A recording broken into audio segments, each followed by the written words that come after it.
Well, g'day guys. Hey, it's Joel here. I'm here with Storm. Hello. We've traditionally been training together on a Thursday, just sort of messing around. We've been getting a few questions off some of our clients, so obviously to introduce Storm a little more, he's a PT as well. Asking us a bit about how we movement prep and also how we set up for squats. So in today's video, we're kind of going to run you guys through the warm-up, the movement prep, and then show you how we set up for some heavy lifts. Yeah. All right, so before all this, we've got a little video of me just getting my yoga on. Okay, so before Storm and I start to stretch, basically we try and do something functional to get the blood flow into all our joints. So what we're looking for there is not hopping into our stretches, which is the second step. We're not hopping into those cold. We're trying to warm the body up, get the blood flow, and then we're going to begin the stretches. Now, typically what we'll do is we'll focus on the ankles, the hips, and then a little bit of thoracic spine for our squat. Today, remember, we're back squatting, so we want to have good posture up top, but we want to have free range of motion down the bottom. So to start with, we work our way from the ground up. Stormy's got the green band. Boom. You see, I want to beat him at squatting, so I've got the bigger, stronger blue band. I don't remember exactly. It's the only reason why you're stronger. It's way stronger. I don't remember exactly how many pounds or kilos of resistance or assistance this offers, but it's a lot. So what we're going to do is, for the ankles, I've done the warm-up. Now I'm jumping straight into my ankle mobility. What I'm going to do is loop this band around a low surface, around about ankle height. And then we're going to hook that just above, so you can see my white E-socks, just above the ankle capsule, somewhere on the shin here. We're going to have this band placed over the front of my tibia. And I'm going to go ahead and take a big step forward so that I've got lots of tension in that band, pulling my shin bone back into the stretch. From here, I'm going to line my foot and knee up. So same as when we squat, we want that knee to track over the middle of the foot. And I'm going to go ahead and I'm going to grease the groove, where I'm going to start to get a little bit of an ankle stretch by pushing my knee forward as far as I can get it, whilst keeping the heel on the floor. A good way of doing this, like an advanced method, is to have a little bit of weight once you get really good at this stretch to help push you down. I can also be setting up like a split here. So it's almost like a split squat, you know, knee forward, my weight off that knee, so it takes a little bit of balance, coming up to a vertical shin, and then pushing that knee forwards. I'm just trying to get this guy nice and close, my dorsiflexion nice and close. Cool, so we'll go through this for about 45 to a minute each side. All right, and I'm just going to try and work on improving that range of motion.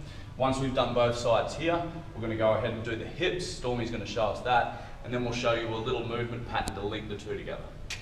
What's your name, bro? Hi, I'm Storm. Yeah, cut. Okay, so we're doing a little bit of prep here for the squats, the back squats today. So we're going to do some hip mobilization.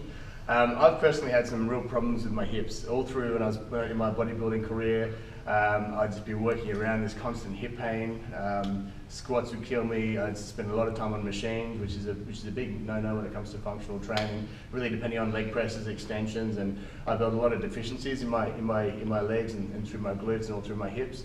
And even though it kind of worked around my hip pain, it hasn't fixed the cause.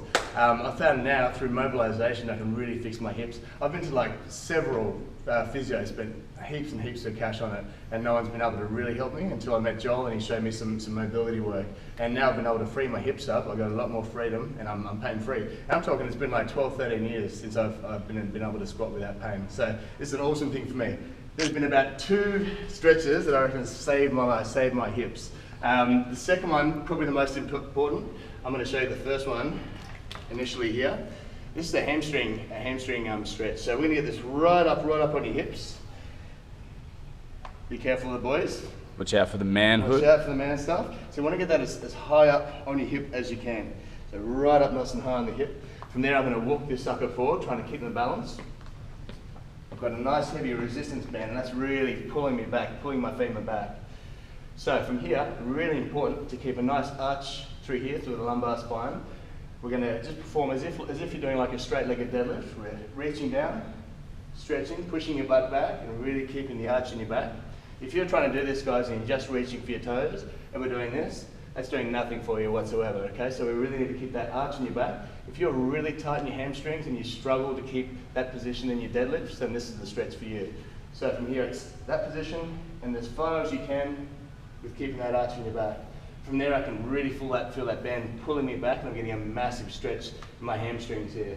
So from there, I'll do a little bit of resistance stretching, a little bit of PNF. I'm going to go feel that stretch, and then from there, I'm going to tense, especially that left glute. I'm going to come up into extension, and from there, I'm going to go back and find that stretch a little bit further.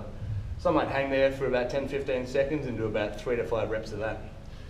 Once I've done that on both sides, then this is a good one. This is gold. This has fixed my hip and so many other people's hips as well. From here now, we're going to try to stay parallel to the wall. And from there, I'm going to take a bit of a step out and to the side. I'm going to drop this knee and go into a strider stretch. So a couple of things here. We want the band pulling me out, but also slightly back as well. From there, we're placing your foot down.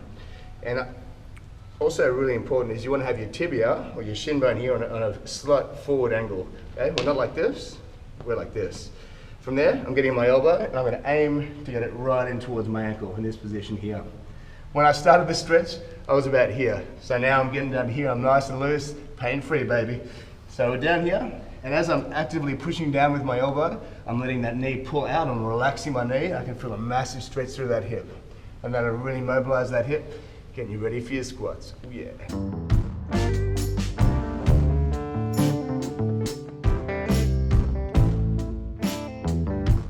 I've been tried, and I've been tested. I was born. All right, so we've done our warm-up and our stretches. We've done some ankle mobility with the bands. We've done some hip mobility. Now, all our stretches were single-legged, they were unilateral.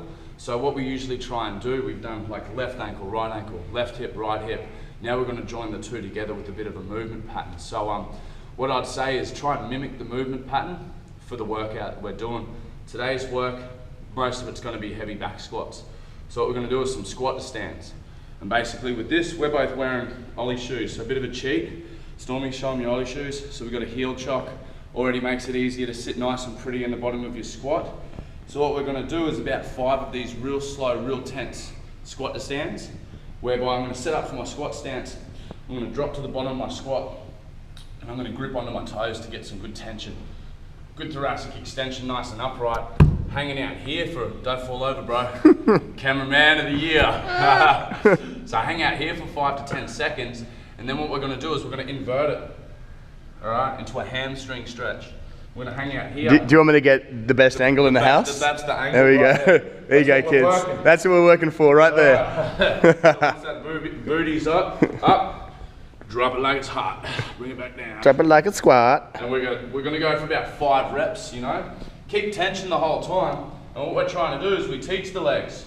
You know, this is the pattern we're going for today. Obviously, we're not gonna squat like this, but this is the bottom of my squat. Yeah. And I want to be nice and smooth when I go down. So we're kind of opening hips up together, opening hammies up together.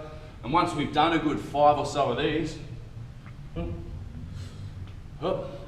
we're just going to go and test it out. So I'm going to test drive my squat, make sure I'm happy with it. Yep. Everything should feel loose. Like, are you happy with the squat? Are you happy? I'm happy with that squat. You happy with that squat? I'm pretty happy with that squat. So you could test this before, do all your stretches, test it after, and you should notice instantly a bit of an improvement. That's it. Now what we've got to do is T-spines, and then we're going to go lift some heavy shit. Yeah.